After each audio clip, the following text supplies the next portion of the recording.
Siddharth, updates ఏంటి? నిన్న ఏదైతే నలుగురు బీఆర్ఎస్ పార్టీకి సంబంధించిన ఎమ్మెల్యేలు రేవంత్ని కలవడం, సో వీళ్ళందరూ మెదక్ ఏరియాకి సంబంధించినటువంటి వాళ్ళే కావడం, ఎట్లా చూడాలి? దీనికి సంబంధించి ఏం చెప్తారు? Thank you Pavan. ఫస్ట్గా ఒక నలుగురు ప్రతిపక్ష ఎమ్మెల్యేలు సీఎంను కలవగలిగారు అనేది తెలంగాణ సమాజంలో చర్చ జరుగుతుంది. గతంలో సీఎం కేసీఆర్ ఉన్నప్పుడు కనీసం ఆ పార్టీ నేతలు కలవాలన్నా, ఆ పార్టీకి సంబంధించినటువంటి మంత్రులు కలవాలన్నా యాక్సెస్ లేకపోయేది. కానీ ఇప్పుడు కాంగ్రెస్ పార్టీ ప్రభుత్వం ఏర్పాటైన తర్వాత రేవంత్ రెడ్డిని ఆ పార్టీకి సంబంధించిన ఎమ్మెల్యేలే కాకుండా ప్రతిపక్షానికి సంబంధించినటువంటి ఎమ్మెల్యేలు కూడా కలవగలుగుతున్నారు అనేది తెలంగాణలో ఒక చర్చ జరుగుతుంది. ఇక ఈ నలుగురు ఎమ్మెల్యేలు కలిసిన తర్వాత పార్టీ ఫిరాయింపులు జరుగుతున్నాయి, దానికి కాంగ్రెస్ పార్టీ ప్రోత్సహిస్తున్నట్టు కనిపిస్తుంది అని బీఆర్ఎస్ పార్టీకి సంబంధించినటువంటి కొంతమంది నాయకులు ప్రచారాన్ని మొదలుపెట్టారు. కానీ ఆ పార్టీకి అంటే ఎవరైతే నలుగురు ఎమ్మెల్యేలు కలిశారో వాళ్ళు చాలా క్లియర్గా తమ ప్రాంతానికి సంబంధించిన అభివృద్ధి పనుల నిమిత్తమే మేము ప్రోటోకాల్గానే మేము రేవంత్ రెడ్డిని సీఎంని కలిసాము తప్ప దీంట్లో రాజకీయ ఉద్దేశాలు లేవనే విషయాన్ని వాళ్ళు ధృవీకరించారు. దానికి సంబంధించి ఇంతకుముందే ప్రెస్ మీట్ పెట్టి ఈ విషయానికి సంబంధించి ఒక క్లియర్ చేసే ప్రయత్నం చేశారు. ఇక ఇటు కాంగ్రెస్ వైపు నుంచి ఆలోచిస్తే కాంగ్రెస్ పార్టీ ఫిరాయింపులకు దూరంగా ఉండాలనే ఒక కీలకమైన నిర్ణయం తీసుకుంది. పార్టీకి సంబంధించి ఒక క్లియర్ మెసేజ్ని అంటే ఒక తీర్పుని ప్రజలు ఇచ్చారు. ఈ తీర్పుని మేము ఒబే చేస్తాము, వేరే పార్టీ నుంచి గెలిచినటువంటి ఎమ్మెల్యేలను మా పార్టీలో చేర్చుకునేది లేదు అని రేవంత్ రెడ్డి ఒక కీలకమైన నిర్ణయం తీసుకున్నారు. ఇటీవల జరిగినటువంటి ఎమ్మెల్సీ ఎన్నికల్లో ఎమ్మెల్యే కోట ఎమ్మెల్సీలకు 2 స్థానాలకు సంబంధించి మొన్నట ఎన్నికలు జరిగాయి. ఆ ఎన్నికలు జరిగినప్పుడు మామూలుగా ఈ ఎమ్మెల్సీ స్థానాలు ఎన్ని ఖాళీలు ఉన్నా వాటికి జాయింట్గా నోటిఫికేషన్ ఇస్తారు. ఆ నేపథ్యంలో జాయింట్గా నోటిఫికేషన్ ఇస్తే కాంగ్రెస్ ఎమ్మెల్యేల సంఖ్యాబలాన్ని బట్టి కేవలం కాంగ్రెస్ పార్టీకి ఒకే ఎమ్మెల్సీ మాత్రమే వస్తుంది. కానీ వీళ్ళు 2 ఎమ్మెల్సీలు పోటీలో పెడితే అది ఫిరాయింపులకు ఒక ఇండికేషన్ ఇచ్చినట్టు అవుతుంది. కాబట్టి మనం క్లీన్ పాలిటిక్స్ చేయాలని భావిస్తున్నటువంటి నేపథ్యంలో కేవలం ఒకరిని మాత్రమే ఎమ్మెల్సీగా పెట్టాలని కాంగ్రెస్ పార్టీ ఒక కీలకమైన నిర్ణయం తీసుకుంది. కానీ కాంగ్రెస్ పార్టీకి అదృష్టవశాత్తు అది ఉప ఎన్నికలు కావడంతో సపరేట్ నోటిఫికేషన్లు వచ్చినాయి కాబట్టి ఇద్దరు కాంగ్రెస్ పార్టీకి సంబంధించినటువంటి ఎమ్మెల్సీలే గెలిచారు. కానీ కాంగ్రెస్ పార్టీ ఈ ఫిరాయింపుల విషయంలో చాలా క్లియర్గా ఉంది అనే విషయాన్ని ఈ అంశంతో మనం తెలుసుకోవచ్చు. ఇక ఫిరాయింపులకు సంబంధించి రేవంత్ రెడ్డి ఇటీవలే ఏబిఎన్కి ఇచ్చినటువంటి ఎక్స్క్లూజివ్ ఇంటర్వ్యూలో ఒక విషయాన్ని పదే చెప్పారు. ఫిరాయింపులకు సంబంధించి కాంగ్రెస్ పార్టీ దూరంగా ఉంటుంది, కాంగ్రెస్ పార్టీ క్లీన్ పాలిటిక్స్ చేయాలని భావిస్తూ ఉంది.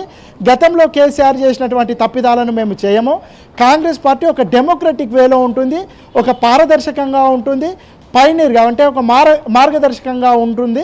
ఈ విధంగానే పాలిటిక్స్ని చేస్తామని, ఫిరాయింపులను ఎట్టి పరిస్థితుల్లో ప్రోత్సహించమని రేవంత్ రెడ్డి చెప్పారు.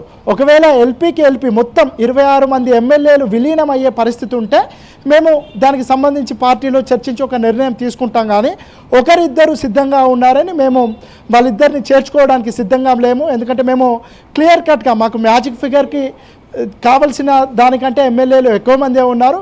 రేపు ఒకవేళ ఆ పార్టీ ఫిరాయింపులను ప్రోత్సహించి ఆ పార్టీకి సంబంధించిన నాయకులు ఏదైనా ఒక ఇనిషియేషన్ తీసుకుంటే బీజేపీ బీఆర్ఎస్ 2 కలుస్తాయి. బీజేపీ వాళ్ళతో ఉన్నటువంటి నేపథ్యంలో ఎంఐఎంకి సంబంధించినటువంటి 7 ఎమ్మెల్యేలు తమకే మద్దతు ఇస్తారు. సో ఇట్లాంటి అవకాశం కానీ ఇట్లాంటి పరిస్థితి కానీ కాంగ్రెస్ పార్టీలో రాదు. ఒకవేళ ఈ నెంబర్ గేమ్ అనేది బీఆర్ఎస్ నాయకులు మొదలు పెడితే మాకు ఏం చేయాలో మాకు ఒక స్ట్రాటజీ ఉంది, మేము చేయాల్సింది చేస్తామని సీఎం రేవంత్ రెడ్డి చాలా క్లియర్గా ఈ అంశం పట్ల ఉన్నారు. సో మొత్తానికైతే గతంలో కాంగ్రెస్ పార్టీ కూడా ఈ ఫిరాయింపులను ప్రోత్సహించింది. కానీ ఇప్పుడున్నటువంటి పరిస్థితుల్లో కాంగ్రెస్ పార్టీ ఒక ఆదర్శవంతమైన పాలిటిక్స్ చేయాలని భావిస్తున్నటువంటి నేపథ్యంలో ఈ ఫిరాయింపులను ప్రోత్సహించేది లేదని ఆ పార్టీ ఒక కీలకమైన నిర్ణయం తీసుకుంది. ఇక నిన్న జరిగినటువంటి ఎమ్మెల్యేలు కలవడము దానికి ఎలాంటి రాజకీయ ఉద్దేశాలు లేవు. కేవలం తమ ప్రాంతానికి సంబంధించినటువంటి అభివృద్ధి కార్యక్రమాలను రేవంత్ రెడ్డికి సీఎంగా ఉన్నటువంటి రేవంత్ రెడ్డికి చెప్పడానికి మాత్రమే మేము కలిసామని ఆ పార్టీకి సంబంధించినటువంటి ఎమ్మెల్యేలు చెప్పారు. కానీ ఒకవేళ ఈ ఎంపీ ఎన్నికల నేపథ్యంలో వేరే పార్టీలకు సంబంధించినటువంటి నాయకులు ఎవరైనా తమ పార్టీలోకి వస్తే వాళ్ళు గెలుస్తారని కాంగ్రెస్ పార్టీ చేస్తున్నటువంటి సర్వేలలో తేలితే వాళ్ళను తమ పార్టీలో చేర్చుకొని ఆ పార్టీ తరపున అంటే కాంగ్రెస్ పార్టీ నుంచి వాళ్ళకి టికెట్ ఇచ్చి వాళ్ళను పోటీలో దింపుతాం తప్ప వేరే పార్టీలో గెలిచినటువంటి వాళ్ళను మేము చేర్చుకోమని చెప్పారు. అట్లాంటి అవకాశం ఉన్నటువంటి నేతలు కొంతమంది ఉన్నారు. అంటే బీఆర్ఎస్ నుంచి పోటీ చేయడానికి జంకుతూ కాంగ్రెస్ నుంచి ఎంపీగా పోటీ చేస్తే గెలుస్తామని అనుకుంటున్నటువంటి నేతలు కూడా కొంతమంది కాంగ్రెస్ వైపు ఆలోచిస్తున్నారు, కాంగ్రెస్ వైపు చూస్తున్నారు. కాంగ్రెస్ పార్టీ నేతలతోనే ఒకరిద్దరు ఇప్పటికే సంప్రదింపులు కూడా మొదలుపెట్టారు. ఇటు కాంగ్రెస్ పార్టీకి సంబంధించి చెవెల్లా టికెట్ చాలామంది ఆశిస్తున్నారు. ముఖ్యంగా బీఆర్ఎస్ పార్టీకి సంబంధించినటువంటి మాజీ మంత్రి సబితా ఇంద్రారెడ్డి కుమారుడికి ఆ టికెట్ ఇస్తే తాను తన కుమారుడు కాంగ్రెస్ పార్టీలో చేరుతామని చర్చను మొదలుపెట్టినట్టు తెలుస్తూ ఉంది. దాంతోపాటు పట్నం మహేందర్ రెడ్డి కూడా ఆ చెవెల్లా ఎంపీ టికెట్ని ఆశిస్తున్నారు. ఆయన టికెట్ ఇచ్చినా కాంగ్రెస్ పార్టీలోకి రావడానికి సిద్ధంగా ఉన్నట్టు తెలుస్తూ ఉంది. దాంతోపాటు రంజిత్ రెడ్డి ప్రస్తుతం సిట్టింగ్ ఎంపీగా ఉన్నటువంటి రంజిత్ రెడ్డికి చెవెల్లా ఎంపీ టికెట్ ఇచ్చినా ఆయన పార్టీ మారడానికి సిద్ధంగా ఉన్నట్టు ఆయన అనుచరులు చెప్తా ఉన్నారు.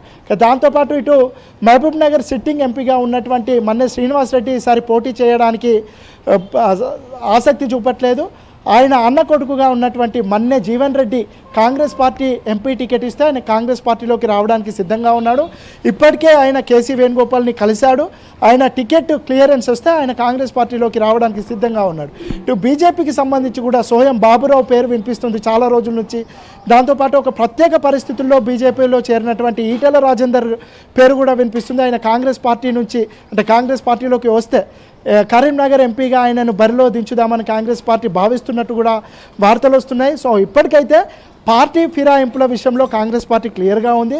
కేవలం క్లీన్ పాలిటిక్స్ చేయాలనే ఆ పార్టీ భావిస్తూ ఉంది. ఇక ఎంపీ ఎన్నికల సమయానికి ఎవరైనా కాంగ్రెస్ పార్టీలోకి వచ్చి ఎంపీగా పోటీ చేద్దామని అనుకుంటే వీళ్ళు సునీల్ కనుగోలుతోని సర్వేలు చేయించి ఆ సర్వేలలో వాళ్ళు గెలుస్తారనే నమ్మకం ఉంటే వాళ్ళకు టికెట్ ఇచ్చే ఆలోచనలో కాంగ్రెస్ పార్టీ ఉంది. కానీ ఈ ఫిరాయింపుల విషయంలో కాంగ్రెస్ పార్టీ చాలా క్లియర్గా ఉంది. క్లీన్ పాలిటిక్స్ చేస్తూ ఒక ఆదర్శవంతంగా పైనీర్గా కాంగ్రెస్ పార్టీ ఉండాలని భావిస్తుంది. ఇక ఫిరాయింపుదారులను ప్రోత్సహించేది లేదు అని కూడా సీఎం రేవంత్ రెడ్డి ఒక కీలకమైన నిర్ణయం తీసుకున్నటువంటి నేపథ్యంలో ఈ ఫిరాయింపులకు సంబంధించి అయితే కాంగ్రెస్ పార్టీ ఎవరు వచ్చినా వాళ్ళని చేర్చుకోవడానికి అయితే సిద్ధంగా లేదు అని చెప్పుకోవచ్చు ఇప్పటి వరకు.